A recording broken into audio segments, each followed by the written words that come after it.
তো একটা সময় যেরকম গলাচিপার ভিতরে যেরকম এত এত খারাপ খারাপ জিনিসগুলো ঘটতো বা তখনকার যারা যারা ছিল, বিশেষ করে মাদকের ব্যাপারে গলাচিপাকে আসলে খুব অগ্রাধিকার বাড়ি, খুব পরিচিত হয়ে গেছে গলাচিপা। তো আমাদের ফারুক ভাই আছে এবং মুরব্বী যারা যারা আছেন, আমি তাদের কাছে আমি অনুরোধ করব, আসেন, এখন সময় হয়েছে, আমরা একটা স্বাধীন একটা বাংলাদেশে আমরা পদার্পণ করছি। আমরা পূর্বের যে ফ্যাসিবাদী সিস্টেম ছিল, ফ্যাসিবাদী যেই সরকার ছিল, সেই সরকারকে আমরা হটিয়ে একটা নতুন একটা সুন্দর বাংলাদেশ বিনির্মাণের আমরা স্বপ্ন দেখি। সেই স্বপ্নের অংশ হিসাবে আসেন, সর্বপ্রথম আমরা গলাচিপাকে কলঙ্ক মুক্ত করি।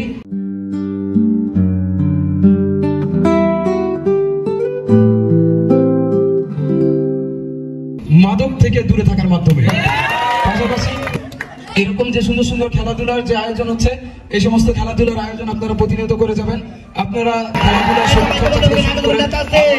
দিকগুলোতে আপনারা খেয়াল রাখবেন যেন ওই মাদকের মতো জিনিসগুলোতে যেতে না যাওয়া হয়। আমি আমার অসংখ্য ধন্যবাদ জানাই আমি সদর থানা ছাত্রদলকে এত সুন্দর একটা অনুষ্ঠান আয়োজন করার জন্য। এবং আমি আপনাদেরকে বলতে চাই, গলাচিপাবাসীকে বলতে চাই, সদর থানা ছাত্রদল সবসময় আপনাদের পাশে থাকবে। সদর থানা ছাত্রদল কখনো আপনাদের সাথে অন্যায় কোনো কিছু করবে না। সদর থানা ছাত্রদল যখনই আপনাদের কোনো সমস্যা হবে, যখনই আপনাদের কোনো বিপদ হবে, আপনারা শুধুমাত্র তাদেরকে একবার ডেকে দেখবেন।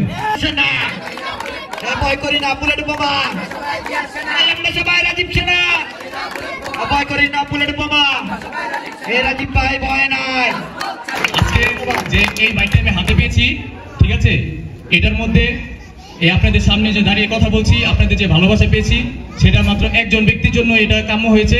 বা তিনি না, তার সাথে আমার পরিচয় না হলে মনে হয় না আপনাদের এত ভালোবাসা পেতাম বা আপনাদের সামনে দাঁড়িয়ে কথা বলতে পারতাম। সেটা হচ্ছে আমার প্রিয় বড় ভাই আজিজুল ইসলাম রাজীব ভাই।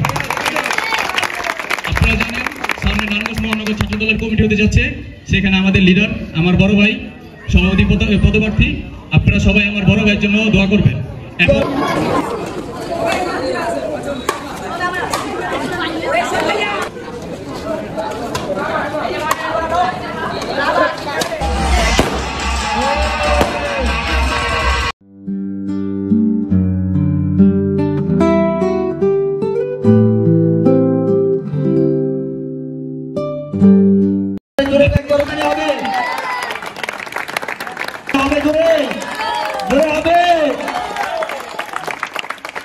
একটি করতালির মাধ্যমে একটি করতালি, তামিমের জন্য একটি করতালি হবে,